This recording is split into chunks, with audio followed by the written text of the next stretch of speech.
Olha aí, ó. Trânsito que tem barulho na suspensão traseira, né? Barulho atrás, rangido.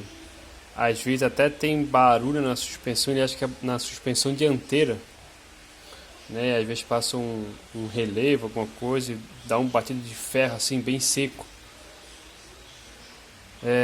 Às vezes é isso aqui, ó. A bucha do jumelo. Deixa eu pegar lá. Pera aí. Tirei aqui, ó. O feixe de mola tá aqui ainda, ó. É só o jumelo ali em cima ali, ó, que a gente tira.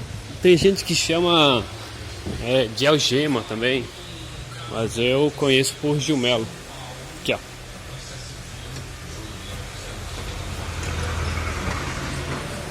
Esse cara aqui, ó. Aquela bucha fica aqui dentro, né? Daí fica essa parte aqui parafusada no chassi. Essa parte fica parafusada no chassi, né? Com a buchinha aqui dentro. E a outra parte aqui fica no feixe de mola.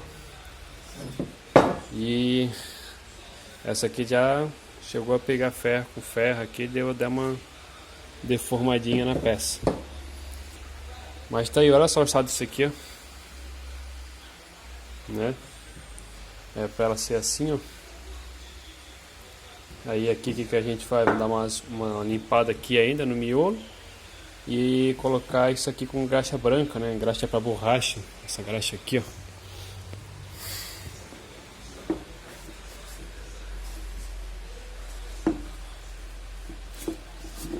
Aqui, ó. Graxa branca, a gente passa a graxa branca na borracha aqui para ajudar a escorregar ela ali para dentro. Beleza? Só uma dica, lógico, tem as buchas do feixe de mola, lá no caso as buchas estão boas. E o problema tá nessas buchinhas aqui, que na maioria das vezes os moleiros, quando fazem as buchas de feixe de mola, eles acabam passando despercebido esse cara aqui. E às vezes, como eu falei, você escuta barulho de batida bem seca, mas é isso aqui, porque daí como ela já tá folgada aqui, às vezes ela sobe e desce e bate o ferro aqui, entendeu? E como o carro é monobloco, esse barulho que bate aqui dentro do ferro com ferro, ele ressoa no carro todo e tu escuta lá na frente. E tu acha até às vezes que é um barulho na suspensão dianteira. Eu já peguei vários casos assim de eu revisar a suspensão dianteira todinha do carro e o cliente reclamar de um barulho de ferro com ferro, uma batida bem seca. E aí a gente caça e vai achar o defeito tá nesse cara aqui, ó. Aí troca ele e acaba o barulho.